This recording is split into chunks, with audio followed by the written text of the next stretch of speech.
महाराज जी, हम भजन मार्ग पर चलने का प्रयास कर रहे हैं। महाराज जी, हमारे भजन में एक अड़चन आ रही है। हमारी बेटी कुसंगवश भक्ति मार्ग से भटक गई है। महाराज जी, मैं एक माता होने के नाते अपने आप को कैसे संभालूं या उनको कैसे संभालूं, या मेरा क्या कर्तव्य होना चाहिए? बड़ा मुश्किल है किसी को संभाल पाना।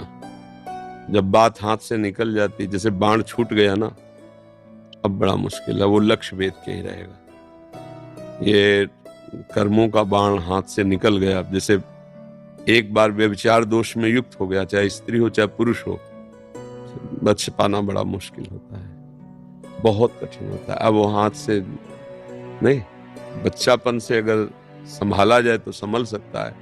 अब यौवन अवस्था आ गई, अब तो ज्यादा समझाओगे, आपके पास ही नहीं रहेगी, आपकी अवहेलना कर देगी, आपके विरुद्ध में। हाँ, ऐसे हमारे पास कितनी बातें ऐसी आई, माता पिता को पुलिस में। महाराज जी, आपने भी लिखा है कि वो आपके साथ रहना नहीं चाहते। हाँ हाँ, देखो लिखा है, देखो ऐसा ना। अब क्योंकि बात बिगड़ गई ना, आप ज्यादा हो कहोगे तो आप कह देंगे कि ये लोग हमारे साथ टॉर्चर करते हैं हमें, क्योंकि बालिग हो गई, अब हाथ से निकल गया मामला, अब संभलने वाला नहीं। अब ये है कि कर तुम अन्यथा कर तुम, भगवान उसको किसी तरह जहां भी जैसे भी, वही बकाया, दूसरा कोई उपाय नहीं।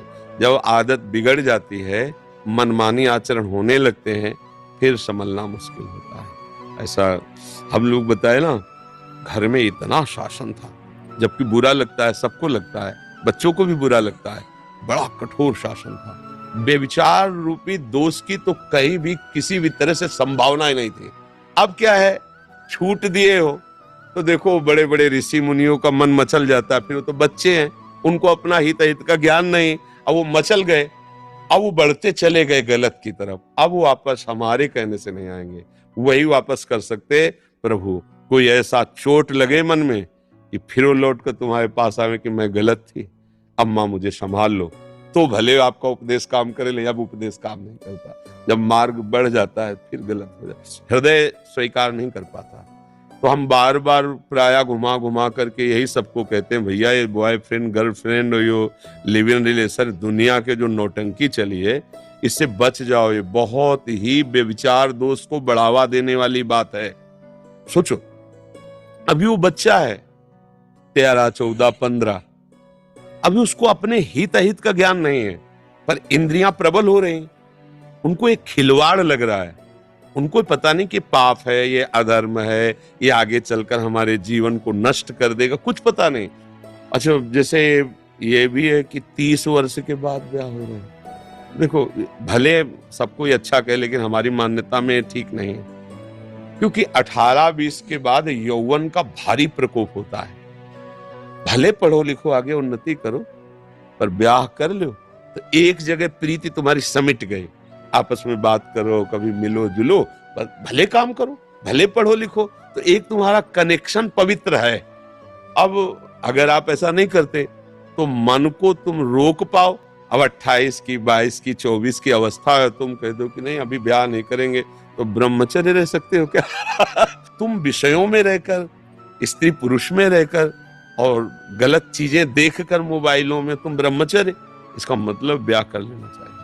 अगर 20-25 के अंतर्गत ब्याह हो गया, पढ़ो लिखो, नौकरी करो, जो आगे काफी पढ़ाई तो हो जाती है, 20-25 तक तो काफी पढ़ाई हो जाती है, मतलब एक व्यक्तित्व आने लगता है, एक महत्व आने लगता है। और अब क्या है कि जैसे अब लंबे लंबे समय तक, 30 वर्ष तक ब्याह ही नहीं किए, तो फिर ब्रह्मचर्य से तो नहीं रह सकते, क्योंकि उसके लिए साधना चाहिए अध्यात्म की, और वो है नहीं, तो फिर इधर उधर खिलवाड़ होता रहता है, फिर बुद्धि भ्रष्ट हो जाती है। जब हम अधर्म में चलते हैं तो बुद्धि भ्रष्ट हो जाती है। तो इसका तो हमारे पास कोई उत्तर ही नहीं है, क्योंकि जब बेल फैल गई तो विष बेल है, ये विषय विकार जब हृदय में, फिर वो देखो आप ही कह रहे हैं हमारे पास नहीं रहती है। तो हमें सबसे प्रार्थना कि अपने बच्चों को कम से कम इससे, अच्छा बड़ा धोखा होता है, प्यार और नाटक में अंतर होता है। जैसे हमें आपसे सुख लेने की स्वार्थ बुद्धि है, तो हम असली प्यार से ज्यादा प्यार दिखाएंगे। यहां गुदवा लिया तुम्हारा नाम, कितने बेवकूफ बच्चे, और दिखा दिया देखो। अब वो माता पिता जो जिंदगी भर उसे दूध पिला के तैयार करिए है ना, छोड़ दिया, अब बच्चों को ये ज्ञान कहां से आवे, कैसे समझ में? अब मतलब बहुत तरह के इसमें अधर्म है, पर वो बच्चे हैं, सब आप उनको समझाए तो कहेंगे बाबा जी क्या जाने बॉयफ्रेंड गर्लफ्रेंड, तभी उपदेश करते हैं। हाँ, उनको लगेगा नहीं नहीं बच्चा, इसमें तुम्हारा अहित है, तुम्हारा जीवन नष्ट होने के पूरे चांस हैं। आगे कहीं भी तुम्हें देखो, माता पिता कितने भी कैसे भी हों, अपने बच्चे का कोई राक्षस ही होगा तो बात अलग है, नहीं कभी अहित नहीं होने देगा। उनमें एक वात्सल्य होता है, उनको लगता है हम चाहे जितना कष्ट में रहे, मेरी बच्ची का ऐसी जगह ब्याह हो जहां उसको सुख मिले। मैं भले मेहनत रिक्शा चला के करो, मेरा लड़का ऐसा ऑफिसर बने जो उसको कष्ट, ऐसे प्राय माता पिता। तो हमें लगता है बच्चों को माता पिता की अनुमति तो लेना ही चाहिए किसी भी कार्य के लिए, आगे कदम बढ़ाने के लिए। माता पिता का सपोर्ट लेगा तो मुझे लगता है कि वो सुरक्षित रह सकता है।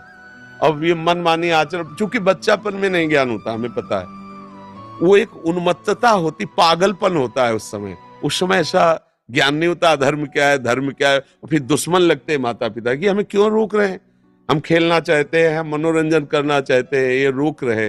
पर उनका रोकना अगर मान गया, अगर माता पिता का शासन होता, सच्ची कहते हैं ये मन बड़ा बदमाश है, हाँ इसके गलत संस्कार हो जाते, सबके हो जाते हैं। इसलिए माता पिता को कोटिशा प्रणाम है, और सबको अपने माता पिता को प्रणाम करना चाहिए।